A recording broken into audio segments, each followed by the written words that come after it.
고대 그리스의 철학자 플라톤은 시보다는 철학을 더 중요하게 생각을 했습니다.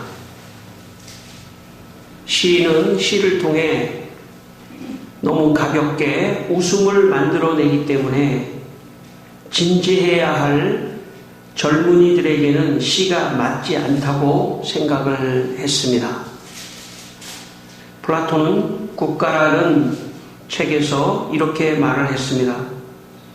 우리 젊은이들이 웃음을 좋아하는 사람으로 되어서는 아니 되네. 어떤 사람이 심한 웃음에 자신을 내맡길 경우 이런 것은 강한 변화를 유발시킬 것이 십상이기 때문일세. 호메로스의 이와 같은 구절도 우리는 받아들이지 않을 걸세. 복된 신들 사이에 걷잡을 수 없는 웃음꽃이 피었는데 이는 헤파이토스가 회당 안을 숨가쁘게 돌아다니는 것을 그들이 보고서였다. 그러나 플라톤의 제자 아리스토텔레스는 스승 플라톤의 생각과는 반대의 생각을 했습니다. 아리스토텔레스는 시인들과 시를 좋게 평가를 했습니다. 아리스토텔레스는 시학이라고 하는 그의 책에서 시인과 시가 유용하다는 점을 밝혀냈습니다. 특히 아리스토텔레스는 당시에 제일 무시를 당하고 있었던 희극 작가에 대해서도 좋게 평가를 했습니다. 아리스토텔레스는 시학에서 이런 말을 했습니다. 우스꽝스러운 것은 남에게 고통이나 해를 끼치지 않는 일종의 실수 또는 기형이다. 비근한 예로 우스꽝스러운 가면은 추하고 삐뚤어졌지만 남에게 고통을 주지는 않는다. 만약 아리스토텔레스가 없었다면 시인의 명맥이 끊어졌을지도 모릅니다. 웃음을 자아내는 희극은 더더욱 없어졌을지도 모릅니다. 그러나 아리스토텔레스가 시인과 시 그리고 희극 작가와 또 희극에 대해서 긍정적인 평가를 논리적으로 책으로 출판을 했기 때문에 사람들은 시인과 시도 좋은 거구나. 희극 작가와 희극도 좋은 거구나. 그렇게 좋게 생각을 했던 것입니다. 그런 차원에서 아리스토텔레스는 시인과 시, 특히 희극인과 희극을 회복시키고 살려낸 그런 사람이라고 할 수 있습니다. 우리는 인생을 살면서 나를 회복시키고 살려주시는 그런 분을 많이 만나면 좋습니다. 내 인생에 어려운 위기가 있을 때 나를 회복시키고 살려주시는 그런 분 가운데 우리는 가장 우리를 회복시키고 우리를 살려주고 우리의 인생을 앞길을 열어주시는 분이 계시는데 그분은 예수님이십니다. 여러분 마음속에 예수님이 내 인생을 회복시켜 주시고 또 살려주시는 그런 분이라고 이 시간 여러분의 마음에 믿는 시간이 되기를 바랍니다. 우리가 부활하신 예수님을 믿고 예수님의 말씀을 들으면 내 영혼이 회복되고 살아나는 역사가 일어납니다. 마태복음 12장 13절 말씀에 예수께서 그 사람에게 이르시되 손을 내밀라 하시니 그가 내밀매 손과 다른 손과 같이 회복되어 성하더라 라는 말씀이 있습니다. 여러분의 인생의 문제 가운데 회복되기를 원하고 살아나기를 원하는 것을 예수님에게 구하시기를 바랍니다. 그러면 예수님이 여러분의 문제를 회복시켜 주시고 살려주실 것입니다. 이 시간 예수님께서 여러분의 모든 문제를 회복시켜 주시고 살려주시는 축복을 받게 되시기를 축원합니다. 오늘 본문 7절 말씀을 함께 읽겠습니다. 본문의 7절 말씀입니다. 본문 7절 말씀 다시 한번 읽겠습니다. 예수께서 사랑하시는 그 제자가 베드로에게 이르되 주님이시라 하니 시몬 베드로가 벗고 있다가 주님이라 하는 말을 듣고 겉옷을 두른 후에 바다로 뛰어내리더라. 아멘. 오늘 본문은 예수님께서 부활하신 다음에 세 번째 제자들에게 나타나신 그런 장면입니다. 아마도 우리가 추정해 볼 때 예수님께서 엠마오로 가는 제자에게 나타나셨고 또 다락방에서 두려움에 떨고 있었던 제자들에게 또 나타나셨기 때문에 제자들에게 나타난 경우를 따진다면 2번, 그리고 여자까지 치면 한 3번, 그리고 오늘 나타나셨습니다. 아마 부활하신 예수님을 만났긴 했지만 제자들은 당장 예수님이 없기 때문에 아마 주위에서 예수님이 계셨다면 주위에서 아마 좀 헌금을 해줬을지 모르겠어요. 그래서 같이 먹을 수 있었는데 예수님이 계시지 않기 때문에 사람들은 흩어졌고 당장 먹을 것이 없어서 아마 이들은 갈릴리 바다로 가서 거기서 고기를 잡아서 당장 생계를 이어갈 수밖에 없는 그런 현실이었던 것 같습니다.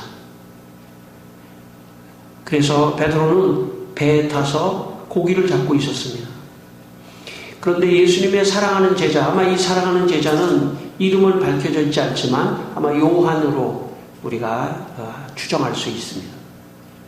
그 요한이 예수님을 먼저 발견했습니다.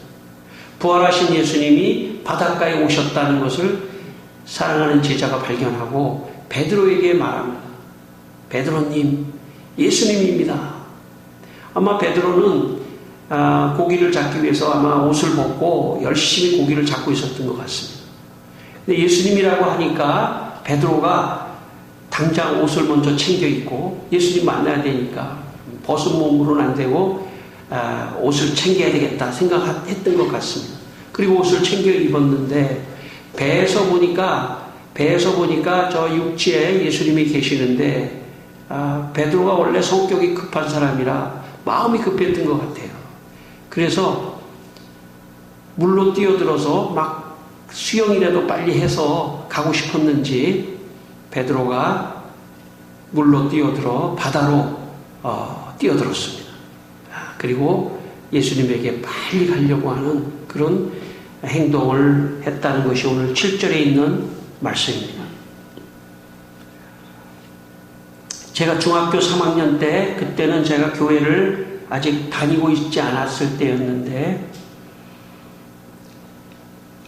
제 친구가 교회에서 여름 수련회를 인천 원산도라고 하는 섬으로 간다고 해서 제가 섬으로 가는 그런 기회가 별로 없는데 바닷가에 가는 기회도 별로 없었는데 아마 처음 제가 바닷가에 간다 생각을 하고 그 수련회에 덜썩 같이 동행을 하게 되었습니다. 중고등부 학생들이 바닷가에 도착하자 예배는 간단하게 드리고 모두 바닷가를 향해서 달려갔습니다. 섬의 초등학교에 하나밖에 없는 초등학교가 있었는데 거기다가 우리가 짐을 풀고 학생들이 수영을 하러 갔습니다. 근데 수영을 하는데 수영을 계속 하고 싶다고 해서 바닷가로 밥을 옮겨와서 바닷가에서 밥을 해 먹으면서 아침부터 저녁까지 수영하고 놀았습니다. 저는 교회 수련회가 이렇게 하는 건 줄 알았습니다. 가서 그냥 막 놀고 그래서 바닷가에서 얼마나 맛있게 열심히 수영을 하니까 배가 고플 거 아닙니까? 음식도 맛있고 학생들이 엄청 많이 먹어가지고 근데 이제 돌아올 차비는 남겨놓고 먹었어야 되는데 그 차비까지 다 사가지고 다 먹어서 차비까지 없는 상황이 발생했습니다.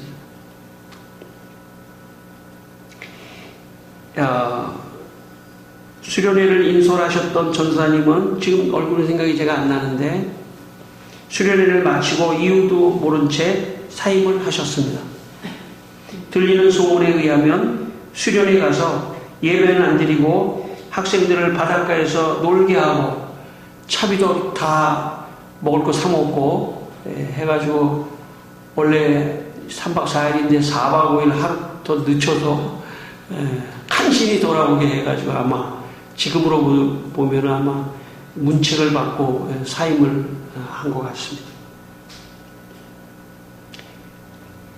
그러나 제가 볼 때 그 전사님은 상당히 독창적이고 그 당시에 그런 지금보다도 수십 년 전이기 때문에 그 당시에는 그런 수련회는 뭐 상상도 못하는 수련회입니다.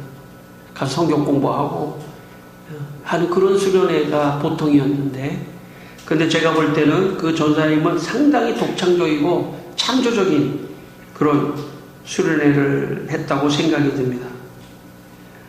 저에게는 그 수련회가 제 인생의 최고의 수련회로 기억되기 때문입니다.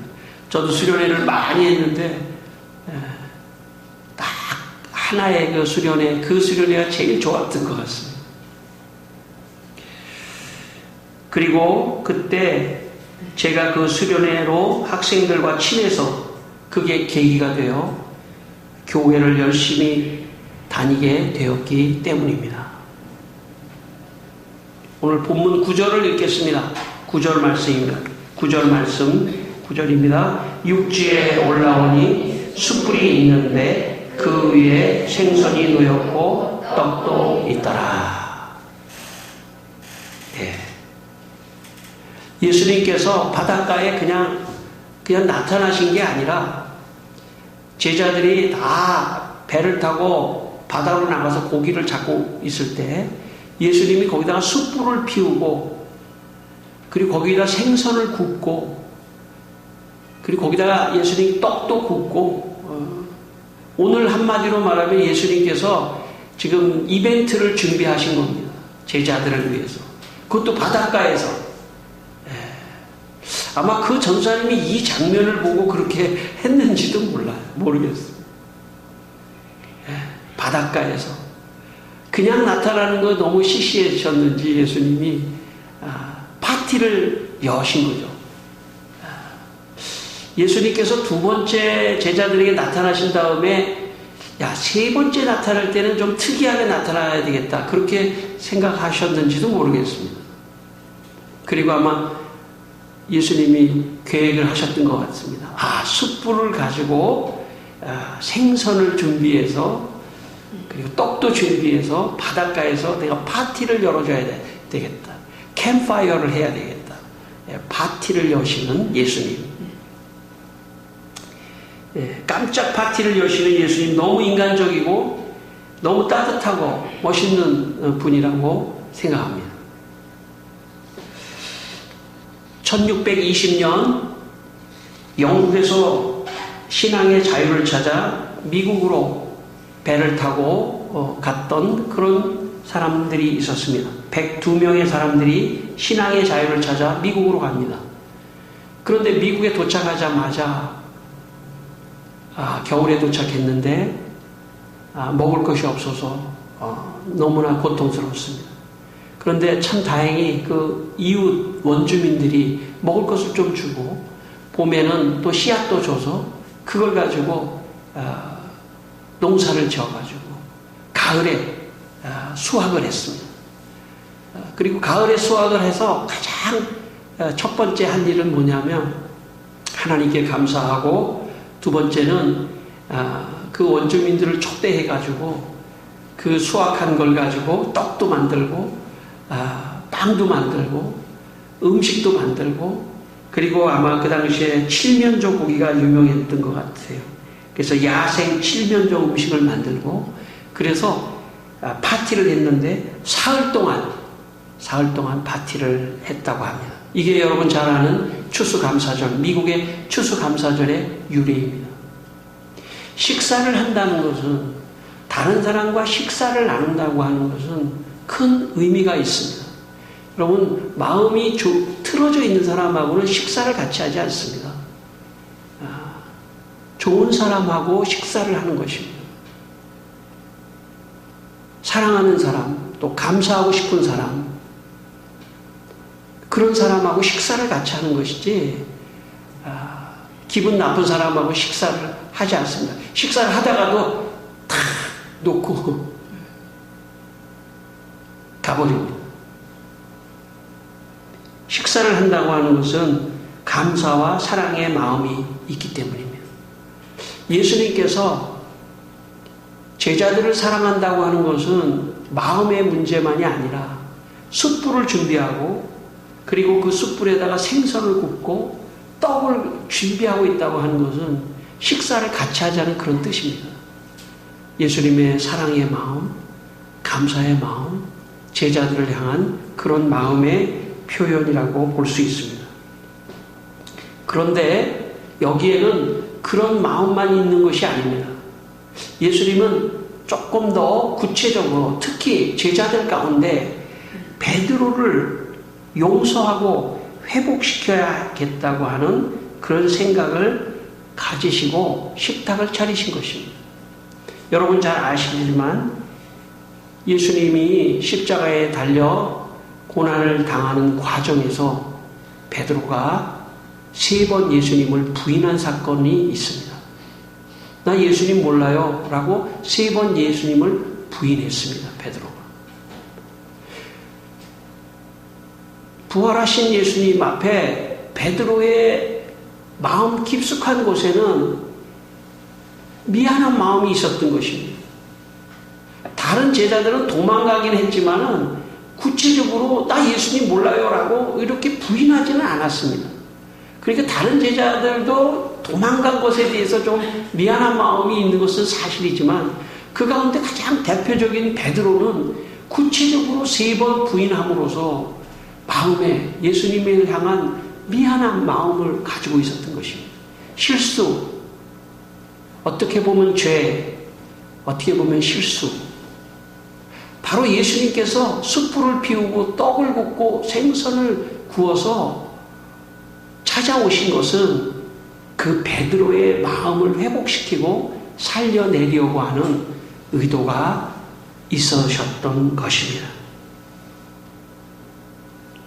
만약 예수님께서 부활해서 엄숙한 분위기로 베드로에게 베드로, 너 그때 나를 3번 부인했지, 그렇게 말했다면 아마 베드로가 그 자리에서 털썩 주저앉으면서 예수님 하면서 이렇게 빌었을지도 몰라요. 사실 제자에게 그런 행동을 하도록 한다고 하는 것 자체가 베드로에게 있어서는 초라하죠. 예수님에게 있어서는 가혹합니다. 그런 행동을 예수님이 하신다는 것 자체가 가혹한 거죠. 실수한 사람에게. 우리도 자녀를 키울 때, 저도 물론 실수를 했지만 자녀를 키울 때 자녀가 잘못하면은 아주 그냥 자녀가 막 싹싹 빌도록 하는, 저는 그런 건 별로 좋지 않은 거라고 생각합니다. 자녀는 비참하게 느낄 수 있고 그것이 그의 인생에 참 상처가 될 수도 있습니다. 저는 그런 실수를 많이 했던 것 같아요. 그러지 말아야 합니다. 조금 더 성숙한 방법을 사용해야 합니다. 성숙하게 용서하고 회복시키고 살려내는 그런 방법을 사용해야 합니다. 오늘 주님이 그렇게 하시는 겁니다. 우리는 주님을 본받는 삶을 살려고 하는 사람입니다. 오늘 주님의 이런 접근과 행동을 유심히 여러분 관찰하시기를 바랍니다. 오늘 예수님이 이렇게 바닷가에 파티와 이벤트를 만든 것은 그 베드로의 마음을 회복하기 위한 것이었습니다. 직접적으로 말하지 않죠. 베드로에게 부담이 될까봐 직접적으로 야 베드로 내가 너 섭섭했어 이렇게 말하면 베드로는 그게 아마 2번 상처가 될지도 모릅니다. 일생 용서가 되지 않는. 그래 내가 너 용서해서 신경 쓰지 마. 만약에 그렇게 말했다고 하더라도 아마 일생 베드로의 마음속에 진짜 용서를 받았다는 생각이 없을 수도 있습니다. 말하지 않는 것이. 그리고 식사를 하면서 자연스럽게 유쾌한 분위기에서 베드로로 하여금 예수님 나를 사랑하시는구나. 내가 예수님을 그렇게 부인해도 나를 사랑하시는구나 하는 것을 설명하지 않아도 말하지 않아도 그것이 느껴질 수 있는 그런 성숙함. 여러분 신앙생활을 한다는 것은 사실은 굉장히 인격적으로 성숙한 것을 배우는 시간입니다. 세상에서 무슨 학교를 많이 나왔다고 해도 성숙한 게 아니에요. 박사가 됐다고 해도 성숙한 게 아닙니다. 그런 어떤 지식 조금 알고 있는 거지 성숙과는 별개의 문제예요. 하나님의 말씀과 성경에 나와 있는 인물, 특별히 예수 그리스도의 삶을 통해서 성숙한 것이 이런 거구나. 성숙이라는 게 이런 거구나 하는 것을 배우는 것입니다. 오늘 예수님의 이 접근, 이것이 성숙입니다. 15절을 읽겠습니다. 15절 말씀입니다. 15절 말씀 같이 읽겠습니다. 그들이 조반 먹은 후에 예수께서 시몬 베드로에게 이르시되 요한의 아들 시몬아 내가 이 사람들보다 나를 더 사랑하느냐 하시니 이르되 주님 그러하나이다. 내가 주님을 사랑하는 줄 주님께서 아시나이다.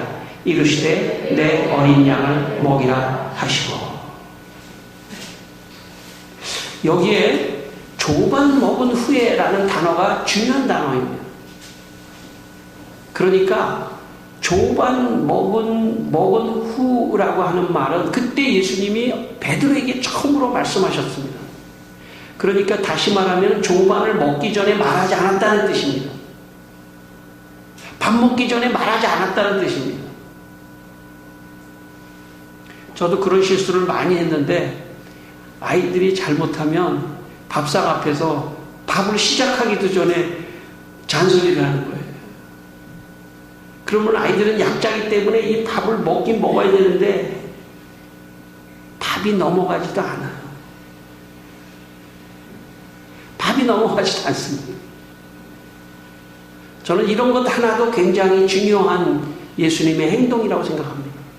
예수님이 하고 싶은 말씀이 있어도 먹기 전에 지금 생선을 굽고 아마 예수님이 이렇게 말씀하셨을지도 몰라요. 야 생선 오늘 맛있겠는데? 그러면서 예수님이 제자들에게 너 잡아온 생선 조금 우리가 읽진 않았지만 본문에 제가 따로 읽진 않았지만 생선 있으면 더 갖고 와봐. 그러면서 막 생선을 굽는 거죠 같이. 제가 갈릴리에 가서 베드로 피쉬라고 하는 베드로 물고기라고 하는 거를 식사를 한 적이 있거든요. 근데 고기가 너무 큰 거예요. 물고기가 너무 큰 거예요. 근데 이스라엘 사람들 굉장히 맛있나 봐요. 나는 이게 처음 먹어가지고 맛을 잘 모르겠더라고요. 너무 크니까. 근데 아마 거기서 있었던 사람은 굉장히 이게 맛있었겠죠.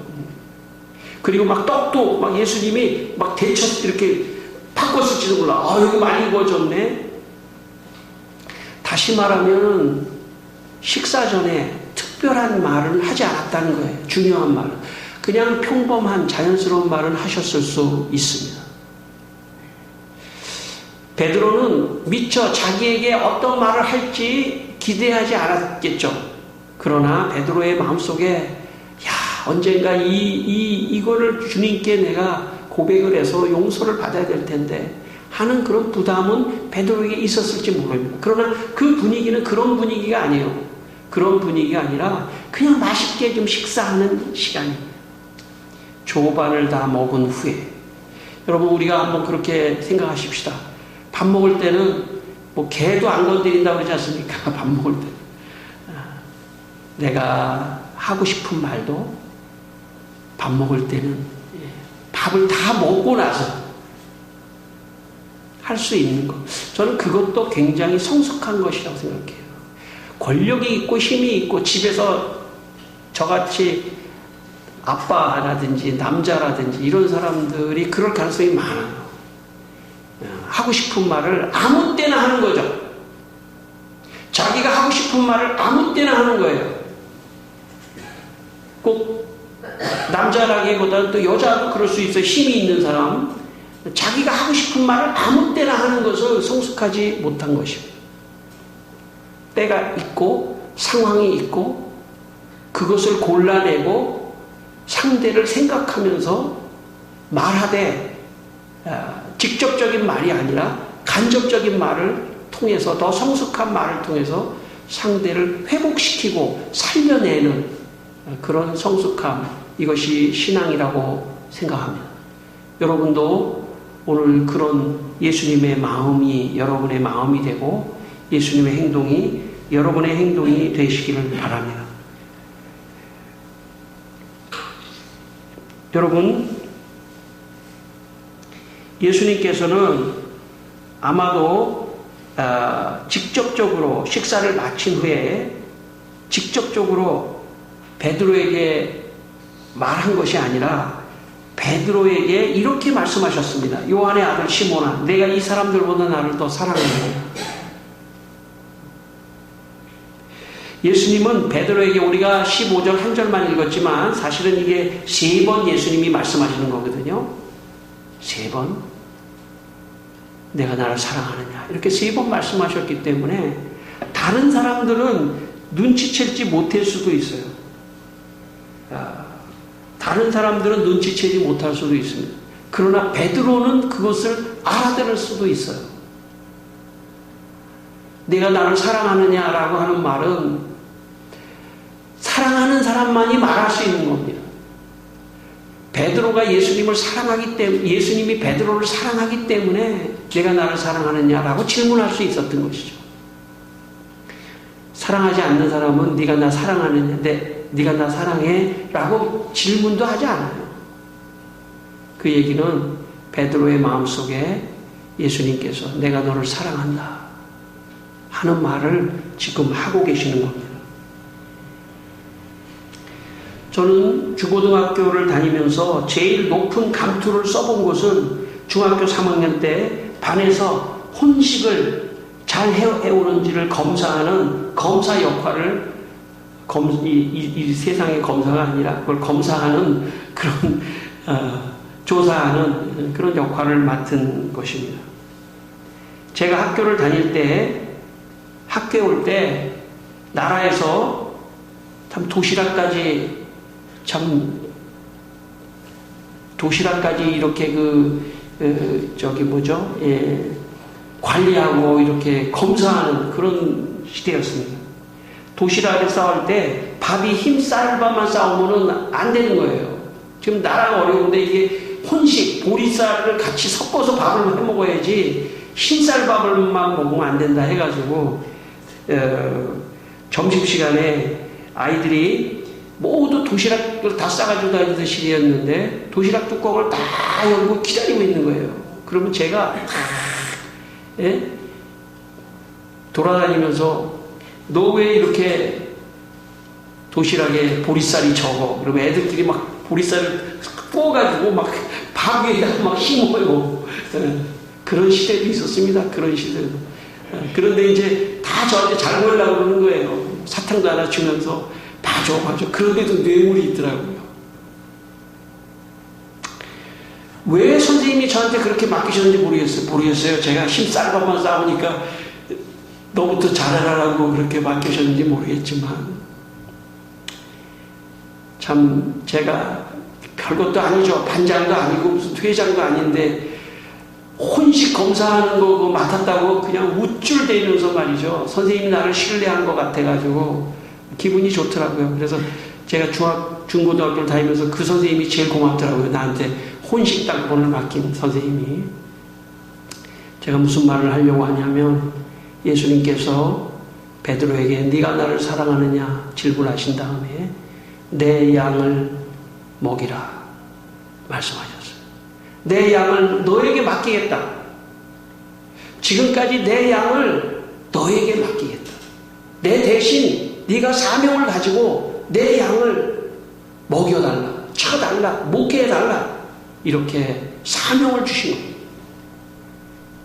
예수님은 베드로에게 네가 나를 3번 부인한 것에 대해서 직접적으로 말하지 않았다. 용서한다 이런 말씀도 하지 않았습니다. 오히려 그거보다 더 크게 내 모든 일을 너에게 다 맡기겠다. 내가 너를 신뢰한다. 너를 신뢰한다. 그런 뜻입니다. 내가 너에게 다 맡기겠다. 그러니까 이거를 맡아서 내 대신 해다오. 아마 베드로의 심정은 그 말을 듣는 순간 고맙습니다. 예수님. 서로 표면적인 이야기는 하지 않았지만 네가 3번 나를 부인한 걸 내가 용서한다 이런 말을 하지 않았지만 그거보다 훨씬 더 고차원적인 내가 너를 사랑한다.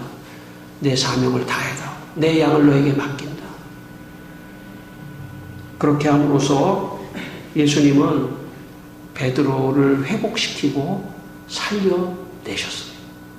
성도 여러분, 예수님을 만나시기를 바랍니다. 여러분의 인생에 예수님을 찾으시기를 바랍니다. 그분을 붙드시기를 바랍니다. 그분을 위해 기도하시기를 바랍니다. 그러면 부활하신 예수님이 여러분에게 다가오셔서 여러분의 인생을 회복시키시고 살려주시고 새로운 사명을 주시고 여러분을 도와주실 것입니다.